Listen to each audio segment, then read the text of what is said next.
அது மாதிரி சுவாமி வந்து எப்படி அவருக்கு பிரபட மகாராஜாவுக்கு கண்ணு போயிடுச்சு இல்லைங்களா, இது மாதிரி தான் ஒரு எங்கே இருந்தாலுமே ஒரு போட்டி பொறாம வரும் இல்லைங்களா. ஒருத்தர் நல்லா இருந்தால் யாரும் கொடுக்க மாட்டாங்க.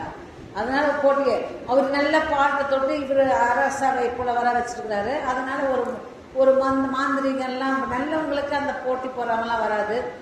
அந்த அந்த மாதிரி ஒரு மந்திரக்காரனுக்கு காளி உபாசகர் அவன் என்ன செஞ்சுட்டான், இன்னும் அருணகிரிநாதரையே அவர் ராஜா போட்டின்னு இருக்கிறாரு. இல்லை நான் தான் பெரிய ஆளு, அவன் என்ன அவன் பெரிய ஆளாக இருந்தால் அவன் முருகனை வர வைக்க பார்க்கலாம், நான் காளியை வர வைக்கிறேன், அவன் முருகனை வர வைக்கிற பார்க்கலாம். சரி ஒத்துருந்தாரு இவர். காளி போய் கேட்குறா.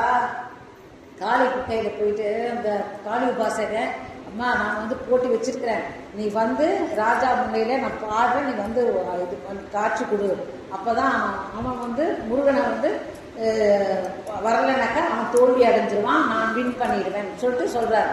சொன்ன அப்போ காளி உபாசகர் காளி சொல்கிறா, இது வரைக்கும் உனக்கு அடிமையாக இருந்தேன், இன்னையோடு உனக்கு முடிஞ்சு போச்சு, உனக்கு அடிமைத்தனம் எனக்கு முடிஞ்சிருச்சு, நான் விடுதலை ஆக போகிறேன். இல்லை ஐயோ அம்மாம்மா இவ்வளோ நாள் எனக்கு உதவியாக இருந்த இவ இருக்கிற சப்போர்ட்டில் தான் இவர் நல்லா சொல்லிட்டு வந்துட்டாரு. இவன் அந்த நாள் முடிஞ்சிருச்சுன்னா அவங்களாம் இது பண்ணி வைப்பாங்க, காளியெல்லாம் வசியப்படுத்தி வைப்பாங்க மந்திரக்காரங்க. அதுக்கப்புறம் இப்படி சரிப்பா இவ்வளோ நாள் இருந்துட்டேன், நான் வாக்கு கொடுத்துட்டேன், நீ இந்த மாதிரி சொல்லிட்ட, சரி நீதான் எனக்கு நீ வந்து காட்சி கொடுக்கலாம் பரவாயில்ல. அந்த முருகன் போகிறான் இல்லையா, அவங்க பாடும்போது அவர் போகாமல் அவரை பிடிச்சி வச்சுக்கிட்டீங்கன்னா அப்போ அவங்க பரவாயில்ல, நீங்கள் வரவேணா, நான் டிராவில் முடிச்சிடும் இல்லைங்களா அப்படி சொன்னாங்க. சரி அதை ஒன்றா செய்கிறேன்னா நான் அதை காட்சி கொடுக்க முடியாது, உன் தேவை முடிஞ்சு வச்சுக்கிட்டேன். சரி நீங்கள் பாட வரவே இல்லை, அவர் பாட வர, சரி அவரை முதல்ல வரவே இந்த மாதிரி தர்க்கம் ஆயிடுச்சு இல்லைங்களா. அப்போதான் பாட ஞானதிஷ்ட பாடினா நிறைய பாட்டு பாட வரவே இல்லை முருக பகவான்னு என்ன காணமே சொல்லிட்டு பார்க்கறதான். அப்போ வந்து தான் அந்த அம்பாள் வந்து இந்த முருகனை பிடிச்சி வச்சு மடியில் வச்சுக்கிட்டு இருக்கிறாளாம். ஓஹோ இதான் விஷயம் சொல்லிட்டு அப்போதான் அந்த மயில் ஆட வராங்க. மயில் இருக்கு பார்த்தீங்களா, அந்த மயிலை வந்து ஆட விட்டவுடனே அந்த மயிலில் வந்து அம்பாள் வந்து அந்த மயிலுடைய அழகுல வேற நடனம் ஆடுது பார்த்தீங்களா, அதை ரசிச்சுனே இருக்கும்போது ஒரு நழிவு வந்துடுறாரு. பெரும் முருகன் வந்துட்டு அந்த கம்பம் அதை விநாயகர் போனால் கூட பாருங்க, திருவண்ணாமலையிலே முதல்ல கம்பத்து முருகன் கம்பத்தில் தான் காட்சி கொடுத்தார். எப்படி நரசிங்க பெருமாள் வந்து காஞ்ச தூணிலையும் இருப்பாரா துரும்புலையும் இருப்பாரான்னு சொல்லி காமிச்சு தூண்லேருந்து தானே வெளிப்பட்டார் நரசிம்ம அவதாரம். அது மாதிரி இவர் கம்பத்தில் தான் காட்சி திருவண்ணாமலை போகிற கோபுரது வந்து முன்னாடியே இருக்கிறாருங்களாம் கம்பத்து முருகன். அப்போ கம்பத்து இளையனார் வந்து அப்போ தான் பாடும்போது அதில் சேடனாராட அகிலமேரு மீதாட அபிநகாளிதானாட அவளோடன்று அதிர வீசி வாதாட விடையிலேறுவாராட அருகு பூத வேதாளம் அவையாட மதுரவாணி தானாட மலரில் வேதனாராட மருவானுலோராட மதியாட வனசமாமியாராட நெடிய மாமனாராட மயிலுமாடி நீ ஆடி வரவேணும். வனசமாமியாராட நெடிய மாமனாராட மயிலுமாடி நீயுமாடி வரவேணும். அதான் மயிலும் ஆடி நீ ஆடி வரவேணும்னா மயில ஆட நீ ஆட அவர் வந்துட்டார். அது வந்தோம்னா அந்த பாட்டை அப்பதான் காட்சி கொடுக்குறாரு. காட்சி அந்த பிரகாசமாக காட்சி கொடுக்கும் போது அந்த காட்சியை அந்த ஒளியை தாங்கக்கூடிய சக்தி அந்த பிரபுட மகாராஜாவுக்கு கண்ணு போயிடுச்சு.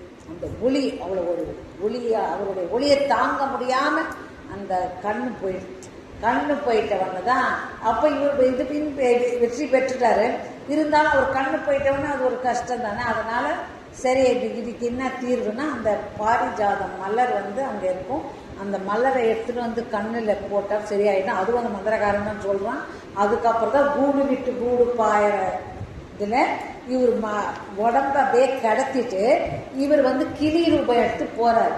சரி இவன் வந்தாதானே இருக்கு அந்த ரூபம் அந்த இதை இறந்துட்டான், போக முடியல, பத்தியா தோல்வி அடைஞ்சிட்டான், அவர் இறந்துட்டு இது பண்ணிட்டான் சொல்லிட்டு அந்த எல்லாருமே சொல்லி அவர் பூத உடலை எரிச்சிடுறாங்க. எரிச்சிட்ட உடனே இந்த கிளி போய் எடுத்துட்டு பாரிஜாதம் எடுத்து இவர் கையில் ராஜா கையில் கொடுத்து ராஜா கண்ணு தெரிஞ்சிச்சு. அதன் பிறகுதான் அந்த கிளி ரூபமாக அப்போ பாடுறது தான் இந்த பாடல். கிளி ரூபமாக பாடுறது அதுதான் அந்த கந்தர் அனுபூதி பாடல். 51 பாடல்கள் பாடுறாரு. இந்த பாடல் டெய்லி பாடினா இந்த தமிழ் வராதவங்களுக்கும் வரும், பேசுறதுக்கு வரும். தமிழ் இப்பவும் மதுரை மீனாட்சி கையில் இருக்கிற கிளி அருணகிரிநாதர் தான். தமிழ் நல்லா வராதவங்க, தித்துவாய் வர்றது, அதை மாதிரி இருக்கிறவங்களுக்கு அந்த மீனாட்சி அம்மன் கையில் இருக்குது பாருங்க கிளி, அது அருணகிரிநாதர் தான். அந்த அருணகிரிநாதரை வணங்கினா நாம தமிழ் வளர்க்கலாம், தமிழ் நல்லா பேசலாம், தமிழால் பாடுவோம். தமிழ் பழமையான மொழி. நம்ம தமிழ் மொழிக்கு ஈடு எந்த மொழியிலையும் கிடையாது. எல்லா மொழியும் தமிழுக்கு பின்னால் தான். தமிழ் மொழி தான் முந்தைய மொழி. அந்த மொழியிலே தமிழ் மொழி கடவுள் நம்ம முருகப்பெருமான் தமிழ் மொழியிலே பாடி அந்த கந்தர் அனுபூதி பாடி நாம் நல்ல அந்த சிக்காது, வாயெல்லாம் சிக்காது. இந்த திருப்புகள் கூட நிரடுதான் எல்லாம். முத்தை தருவத்தி திருநகை அத்திக்கிரை சத்தி சரவண முத்திக்கொரு வித்துக்கொருவர் என ஓதும் முக்கட்பரமற்கு சுருதி முற்பட்டது கற்பித்திருவரு 30 மூவர்க்கத்தமரர் மடிப்பேன 10 தலைதத்த கணைதொடு ஒத்தை கிரிமத்தை பொருதொரு வட்ட பகல் வட்டத்து இரவாக 10 கிரதத்தை கடவிய பச்சை புயல் மெச்ச தகுவொல் பட்சத்துடன் ரட்சித்தருள்வதும் ஒரு நாளே தித்தித்தைய ஒத்த பரிபுர நிறுத்தப்பதம் வைத்து பைரவி திக்கொட்க நடிக்க கழுகொடு கழுதாட திக்கு பரிகட்ட பைரவ தொக்கு தொகுதொக்கு தொகுதொகு சித்திர பௌரிக்கு திரிகடகம் என போத கொத்து பறி கொட்டு கலமிசை குக்கு குகு குக்கு குகு குத்தி புதை குக்கு பிடியன முதுகுகை கொட்புற்ற நட்பற்ற உணர வெட்டி பலியிட்டு குலகிரி குத்துப்பட ஒத்து பொறவள பெருமாளே. எல்லாமே பெருமாளே பெருமாளே பெருமாளே தான் முடியும். சைவ வைணவ ஒத்துமைக்காக பிறந்தது. முத்தமிழால் வைதாரையும் வாழ வைக்கும். தமிழின் பெருமை அது மாதிரி. முத்தமிழால வைதா கூட திட்டினா கூட முத்தமிழால திட்டுக, வைதாரை வாழ வைக்கும் தமிழ் கடவுள். தமிழின் பெருமை. நாளென் செய்யும் வினைதானென் செய்யும் எனை நாடி வந்த கோளென் செய்யும் கொடுங்கூற்றென் செய்யும் குமரேசனின் இருதாலும் சிலம்பும் சதங்கையும் தண்டையும் சண்முகமும் தோளும் கடம்பும் எனக்கு முன்னே தோன்றினே. நாளென் செய்யும், நாளை ஒண்ணுமே செய்யாது. கொடுங்கூற்றென் செய்யும் குமரேசனின் இருதாலும், இதெல்லாம் கேளுங்க, 2 தாள், இருதாலும் சிலம்பும் சதங்கையும் தண்டையும் சண்முகமும் 6, இதெல்லாம் கூட்டி கழிச்சு பார்த்தா 27 வரும். மொத்தம் 27. 27 நட்சத்திரங்கள். 27 நட்சத்திரங்களை வச்சுதான் நம்மளுடைய ஜாதகம் கணிக்கப்படுகிறது இல்லையா? அந்த 27 நட்சத்திரமும் இந்த 27 இவருடைய அலங்காரமா போட்டுக்கிறார் பார்த்தீங்களா, அதுல அடக்கம். இந்த தோளும் கடம்பும் சண்முகமும். சண்முகம்னா முகம்னா 6 முகம், சண்முகம் 6 முகம். அது மாதிரி எல்லாமே சேர்த்து பார்த்தா 12, 20, 27 கண்கள். எத்தனை முருகனுக்கு? 12, 18 கண்கள். 6 முகம் 12. சுவாமிக்கு முக்கண்ணன் தான் அவரு. சிவபெருமான் 3 கண் உடையவர், இவருக்கும் 3 கண்ணு தான். 6 18. 18 கண்கள். 18 கண்கள் முருகப்பெருமானுக்கு 18 கண்கள். அதனால இதெல்லாம் சேர்த்த 27 நட்சத்திரங்களுக்கான உண்டான நம்மளுக்கு அந்த கெடு பலனெல்லாம் இல்லாம இந்த ஒரு பாடலை பாடினாலே போதும்.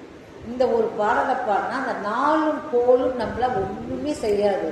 ஞான சம்பந்தரும் இதே மாதிரி பாடியிருக்கிறாரு. வேயுறு தோழி பங்கன் விடமுண்ட கண்டன் மிக நல்ல வீணை தடவி மாசரு திங்கள் கங்கை முடிமேல் அணிந்தென் உளமே புகுந்த அதனால் ஞாயிறு திங்கள் செவ்வாய் புதன் வியாழன் வெள்ளி சனி பாம்பும் 2 உடனே ஆசரு நல்ல நல்ல அவை நல்ல நல்ல அடியார் அவர்க்கு மிகவே. 4 கோள் நம்மள ஒண்ணுமே செய்யாது. ஞான சம்பந்தரும் அப்புறம் ஒன்னா இருந்த காலம். அப்போ இவருக்கு கூழ் பாண்டியனுக்கு உடம்பு சரியில்லாத ஆயிடுச்சா, அது கூப்பிட்டாங்களாம். அப்போ பெரியவராக இருக்கிறாருங்களே திருநாவுக்கரசரு, அவர் சொல்றாராம், அப்பா 4 கோளும் இப்ப சரியா இல்லை, இன்னும் கொஞ்ச நாள் கழிச்சு போலான்றாராம். அப்போ ஞான சம்பந்தர் சொல்றாராம், இந்த 4 கோளுக்கெல்லாம் தலைவன் நம்ம சிவபெருமான், அந்த சிவபெருமான நாம தலைவனாக கொண்டிருக்கிறோம், அதனால நமக்கு 4 கோளும் ஒன்றும் செய்யாது சொல்லிட்டு இந்த பாடலை பாடுறாரு. இது யாருக்காகனா நமக்காக பாடி வைக்கிறார். அது கடைசி பாட்டு கூட ஆணை நமதென்பதே ஆணைட்டு சொல்றாரு. இந்த 11 பாட்டை பாடுனா ஆணை நமதே, ஆணை வச்சு பாடுறாரு பாருங்க. ஆணைன்னு சொல்லி சத்தியம் சொல்லிப்பாரு. இது பாடினீங்கன்னா உங்களுக்கு எந்த தீங்கு அந்த 4 கோளுனால எந்த தீங்கு வராதுன்னு அடிச்சு ஆணை நமதேன்னு சொல்லி முடிக்கிறார். அப்ப எந்த அளவு நம்மளுடைய திருமுறைகளும் திருப்புகழும் எவ்வளவு ஒரு உண்மையான கருத்துக்கள் சுவாமியே படைச்சது. இதெல்லாம் நமது பொக்கிஷம், நமக்கு கிடைத்தற்கரிய பொக்கிஷம். இதெல்லாம் நமக்கு இது பலசரக்கு கடை மாதிரி. நமக்கு எது எப்போ வேணுமோ அதை அப்போ நம்ம யூஸ் பண்ணிக்கணும். நம்ம கையில நிறைய மருந்து வச்சிருந்து கூட நம்ம கையில நிறைய இருந்தாலும் அதை உபயோகப்படுத்துறது தான் நமக்கு நம்ம பயன் அடையணும். அது பாடு என்னை எடுத்துக்கோ சொல்லும் சொல்லாது. நமக்கு தேவை இருக்கும் போது அது நம்ம பயன்படுத்திக்கணும். அதை கூட நம்ம முடியலன்னு நம்ம என்ன பண்றது? எல்லாம் நல்ல சாப்பாடெல்லாம் செய்து வச்சிருக்கிறாங்க. நீங்க சாப்பிட்றதுக்கு கூட என்ன கஷ்டம் இருக்கு இல்லையா? நம்மளாலதான் எழுத முடியாது, ஒரு பாடலை நம்மளால உருவாக்க முடியாது. இறைவன் அனுகிரகத்தோடு பாடினாங்க அவங்கெல்லாம், அதனாலதான் பாடினாங்க. இப்ப செயற்கரிய செயல்களை செய்தவர்கள் தான் இந்த 63 நாயன்மார்கள். இந்த நாயன்மார்கள்லாம் நமக்கு தெரியாது. அதனால திருத்தொண்டர் தொகையை மேல திருநீர் பெட்டி தாங்கி நின்றுட்டு இருந்தாரு சுந்தரமூர்த்தி நாயனார். அவரை கீழே போய் பொறக வச்சு அவரை இங்க கீழே பொறுக்க வச்சு திருத்தொண்டர் தொகையை பாட வைக்கிறார். இந்த 63 நாயன்மார்களை பத்தி வடிவடித்து கொடுக்கிறார். அவர் பாடலன்னா நம்மளுக்கு தெரியாது, பெரிய புராணமே கிடையாது. எல்லாம் இறைவன் செயல். அந்த செயலை நம்ம பயன்படுத்திக்கணும். நம்ம அப்பா அம்மா ஒரு சொத்து சேர்த்து வச்சிருக்கிறாங்கன்னா அதை நல்ல விதமா நம்ம பயன்படுத்தணும். பயன்படுத்தாத அதை நம்ம ஊதாரித்தனமா அதை விட்டுட்டோம்னா நம்ம புத்திசாலிதான் இல்லாதையோ நம்மளால முடியாது விட்டுட்டு நம்ம அப்பா மேல குறை சொல்ல முடியாது. அவங்களுக்கு உள்ள நம்ம சேர்ந்து வச்சுட்டாங்க, அதை பாதுகாத்துக்கிறது கூட முடியலன்னா நம்ம என்ன பண்றது? அது மாதிரிதான் இறைவன் நமக்கு நிறைய பொக்கிஷங்களை கொடுத்துருக்குறாங்க. திருமணம் ஆகலையா ஒரு பதிகம், சுகப்பிரசவமா ஒரு பதிகம், வலது கண்ணு தெரியலையா ஒரு பதிகம், வலது கண்ணு ஒரு மிஸ்டேக் ஆகுமா அந்த பதிகத்தை பண்ணவே போதும். ஆலந்தானுகந்தமுது செய்தானே ஆதியை அமரர் தொழுதேத்தும் சீலந்தான் பெரிதும் உடையானை சிந்திப்பார் அவர் சிந்தையிலுள்ளானை ஏலவார் குழலாள் உமை நங்கை என்று ஏத்தி வழிபட பெற்ற கால காலனை கம்பனம்மானை காண கண் அடியேன் பெற்றவாரே. இடது கண் வேணும்னா இடது கண், வலது கண் வேணும்னா திருவாரூர் பதிகம். ஒன்னொன்னுத்துக்கும் ஒரு பதிகமா. வழக்கில் விஷயமா வழக்கில் ஏதோ வழக்கு போட்டிருக்கீங்க சரியாகனா வாசி தீரவே காசு நல்குவீர் மாசில் மிழலையீர் ஏசலில்லையே இறைவராயுமீர் மறைக்குள் மிழலையீர் கரைவல் காசினை முறைமை நல்குமே செய்ய மீனியேர் மெய்க்குள் மிழலையீர் பைகுள் அரவி நீர் உய்ய நல்குமே நீர் பூசி நீர் ஏற தேறி நீர் கூறும் மிழலையீர் குழலும் நல்குமே காமன் வேவவோர் தூம கண்ணி நீர் நாமம் மிழலையீர் சேமம் நல்குமே பிணிகுள் சடகி நீர் அணிகுள் மிடறி நீர் மணிகுள் மிடறி நீர் பணிகொண்டருளுமே மங்கை பங்கி நீர் துங்கை மிழலையீர் கங்கை முடிய நீர் சங்கை தவிர்மி நீர் அரக்க நெறிதர இறக்க மெய்தி நீர் பறக்கும் மிழலையீர் கரக்கை தவிர்மி நீர் அயனும் மாலுமாய் முயலும் முடி நீர் இயலும் மிழலையீர் பயனும் அறிவு பறிகுள் தலையினார் அறிவதறியிலார் வெறிகுள் மிழலையீர் பிரிவதறியதே காழி மாநகர் வாழி சம்பந்தன் வீணி மிழலை மேல் தாழும் மொழிகளே திருச்சிற்றம்பலம். இந்த மாதிரி எல்லாத்துக்குமே பதிகம் உண்டு. வழக்கு இந்த இதை படிச்சிங்கன்னா வழக்கெல்லாம் பீஸாயிடும். காசு வேணுமா இடரினும் தர வேணும் எனதொரு நோய் தொடரினும் உணகள் தொழுதெழுவேன் கடல் தனில் அமுதொடு கலந்த நெஞ்சை மிடரில் அடக்கிய வெதியரே இதுவோ எமையாளுமாறு ஈவதொன்றெமக்கில்லையே அதுவோ உனதின் அருள் ஆவடுதுறை அரணே. இந்த மாதிரி எல்லாத்துக்குமே நம்மளுக்கு பாடல்கள் உண்டு. அந்தந்த பதிகத்தை பாடி தெரியலன்னா கூட கூகுளில் பார்த்தா எல்லாமே யூடியூப் அதில் வருது. அதில் பாட்டுகளே வந்துடும். அதுலேயே நீங்கள் படித்து இது பண்ணலாம். இல்லை திருமுறைகளை படித்தாலே வாழ்க்கை முறை செம்மையாக அடையும். அப்படி சொல்லிட்டு இந்த மாதிரி ஒரு வாய்ப்பு எங்களெல்லாம் சந்தித்து பேசுவதற்கு ஒரு நல்ல வாய்ப்பு எனக்கு அம்மா கொடுத்துருக்குறாங்க. இந்த அதுதான் நீங்களும் நல்லா இப்போ ஒரு நல்ல ஒரு சபை நல்லா ஒரு நம்ம 1000 பேசலாம். கேட்கறதுக்கு ஒரு ஆள் இருந்தால் தான் கேட்க முடியும் இல்லைங்களா? அதனால கேட்குறதும் கேட்டு அதன் பிரகாரம் கொஞ்சம் எடுத்துக்கங்க. கொஞ்சம் கொஞ்சமாக எடுத்துக்க. நான் எளிய கருத்துக்களை தான் சொல்லியிருக்கேன். ரொம்ப பெரிய கஷ்டம்லாம் இல்லை, சின்ன சின்ன கருத்துக்கள் தான். அதை எடுத்துக்கோங்க. நீங்கள் மறுபடியும் நான் வரணும், என்னை பார்த்து எல்லோருமே சந்தோஷத்துக்கு எனக்கு ரொம்ப சந்தோஷமாக இருக்குது. அதனால் ரொம்ப திருப்தியாகவும் இருக்குது. உங்கள் ஆசீர்வாதம் எனக்கு என்றைக்கும் இருக்கணும். நல்லபடியாக இதை பயன்படுத்திக்கிட்டு நல்லா இருங்க. ஆறு கடந்தோம் வாழ்க முகம் வாழ்க பற்றை பூசை கனிவேல் வாழ்க குக்குடம் வாழ்க செவ்வேல் ஏறிய மஞ்சை வாழ்க யானை தனமும் வாழ்க மாறிலா வள்ளி வாழ்க வாழ்க சீரடியாரெல்லாம் ஆடும் பரிவேல் அணிசேவல் என பாடும் பணியே பணியாய் அருள்வாய் தேடும் கயமா முகனை சிறுவில் சாடும் தனியானி சகோதரனே உருவாய் அருவாய் உலதாய் இலதாய் மறுவாய் மலராய் மணியாய் ஒடியாய் கருவாய் உயிராய் கதியாய் விரியாய் குருவாய் வருவாய் அருள்வாய் புகழே வெற்றிவேல் முருகனுக்கு அரோகரா.